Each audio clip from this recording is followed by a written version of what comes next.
So if I have not mentioned that she is the daughter of the distinguished journalist and pioneer TV reporter in Afghanistan, Sandy Gall, it is because she has amassed an impressive CV of her own. Carlotta Gall. Thank you. Thank you for inviting me to speak here. Zahid and Aisha are both great friends from years of working in Pakistan, so that's a great pleasure to be on the same panel. As you heard, I've been a foreign correspondent, mostly a war correspondent, for the last 20 years, the last 16 of them for the New York Times. And I've come from way back looking at Islamism, violent Islamism, and terrorism right from early on, even before I was a newspaper reporter.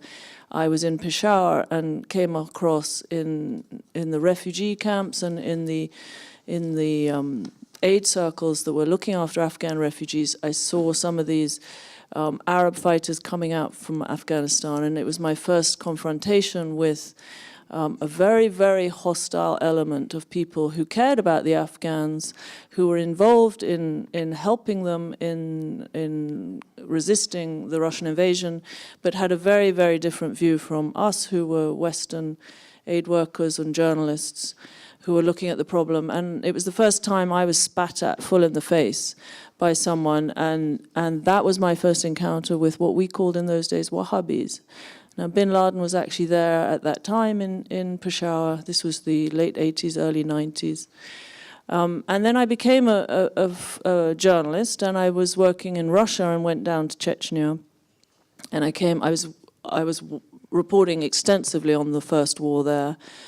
As you know, the Chechens were asking for self-determination and independence from the Russians. And then we saw some Arabs turn up, and it was the same thing, very, very hostile to Westerners, very secretive about what they were doing. They were there to help fight. So I've followed this for years. So when 9/11 happened, I remember watching it in a hotel bar in Macedonia and telling people, I think it's bin Laden. So I've come from way back on this whole thing. But when 9/11 happened and I was working for an American paper, New York Times, of course I wanted to go back to Afghanistan and report it. And I ended up spending 10 years following the whole thing because it was, I felt, so important. It was where 9/11, the attacks of 9/11 came from, were thought up and were organized. But much more, I saw something very damaging for a country that I'd come to know well, which was an emirate that wanted really such totalitarian control of the Afghans that it was frightening. And I think what we saw in the Taliban regime in Afghanistan was a forerunner of ISIS today. It's very similar. The whole way of running the emirate, the whole way of terrifying people, of indoctrinating young people, it's so similar. So just briefly, I wanted to tell you about the theme of my book, which I called The Wrong Enemy, because I think it explains a lot of where the West has gone wrong on Afghanistan and perhaps is not tackling things right today. I covered the whole war, so I saw the Taliban defeated in 2001. I then saw them resurge. They were completely gone from the country for 2 years. And then we started to see them coming back. There started being insurgent attacks. Taliban sighted in places. They started doing sabotage, bombs. It grew and grew until by 2008-9, they were close to Kabul, surrounding Kabul, and toppling the whole regime and upending the whole American operation there. And then we had the surge. Petraeus came in with a surge and pushed it back, and I think gave the Afghan government a chance again to hold on and to create a better society and keep the Taliban at bay. So that's what I was watching. And in 2006, I went to Quetta in Pakistan It's down near the border, southern border of Afghanistan.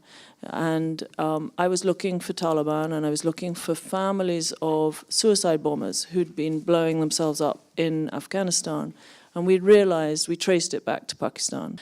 Anyway, I did a few days of reporting, and then I was in my hotel room, and I got raided by secret police. They burst into the hotel room, they beat me up, they took all my equipment, all my notebooks, my telephones, and they arrested the photographer who was working with me.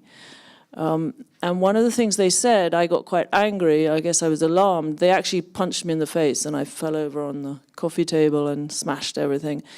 And when I angrily remonstrated with them what they were doing, they said, you're not allowed to go to Pashtunabad, which is a part of Quetta, where a lot of Taliban were living, and you're not allowed to interview Taliban.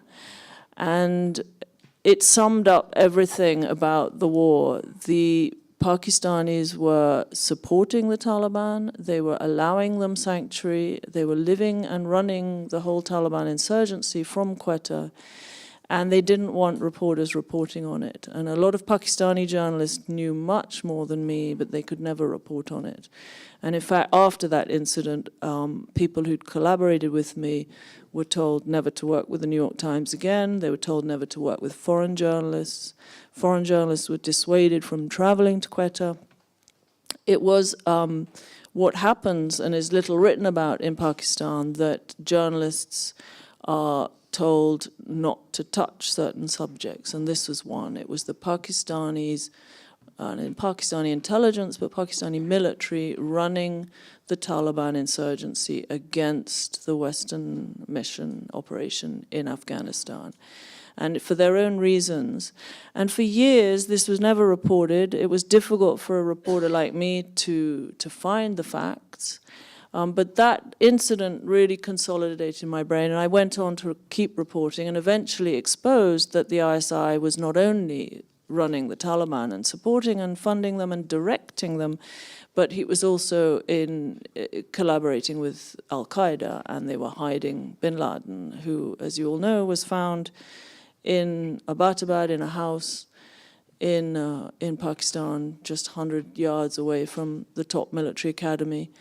And eventually I exposed that he was not only protected, but he was being handled by Pakistani intelligence as a sort of asset, as an intelligence asset. He was under a sort of protective custody. He wasn't very mobile, but he was able to meet and liaise with his commanders and his people. So he was still running Al-Qaeda from a safe house in Pakistan with the knowledge of their top intelligence agency.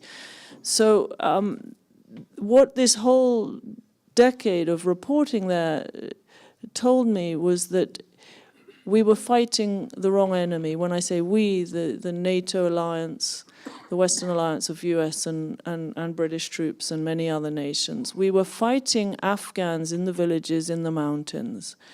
And we were always fighting serious battles and killing a lot of insurgents, but we never got to the crux of the matter and to the source of the problem, which was across the border in Pakistan. And they had training camps, they had recruiting mechanisms, they had funding coming in from all over the world. But and we never tackled that, and our governments never really openly confronted that. And as a journalist, of course, that began to really grate against me. But it was really also appalling to have to watch a war and report on so many casualties on all sides, when our governments weren't really coming clean about where the problem was really coming from. And I think to this day, our governments haven't tackled the real problem that in Pakistan there is still sympathy, selective support of groups, and a double game, essentially. So that was the conclusion of my book. I am now working in Tunisia, in North Africa, and I would say that one of the biggest lessons from the Pakistan experience was that Afghanistan in the 90s was left alone to be run by militias and have lots of extremist groups training, recruiting, and operating very freely. It was really neglected Afghanistan in the 90s, which led to 9/11 attacks. Today, the same is happening in Libya. When I look at Libya, it's very similar to Afghanistan in the 90s. Or you might say Waziristan, the part of the tribal areas of Pakistan, in these last decade, because that's where Al-Qaeda and these militant groups were free, they were left alone, they were given sanctuary, and they created a great deal of damage by running camps, training people, recruiting more and more, and recruiting foreign fighters from all over the world. They are now, some of them have gone to join ISIS, some of them have gone to Libya, where they're operating. The Tunisians who were in Al-Qaeda are today in Libya now, and they're starting to attack Tunisia, their homeland, and they want an emirate across the whole of the North Africa. And it sounds a crazy idea, but it's what the Taliban did, it's what ISIS did. It's totally possible if we don't really look at what's happening, look at the sources, and look at the facility that they have when they have a lawless country like Libya.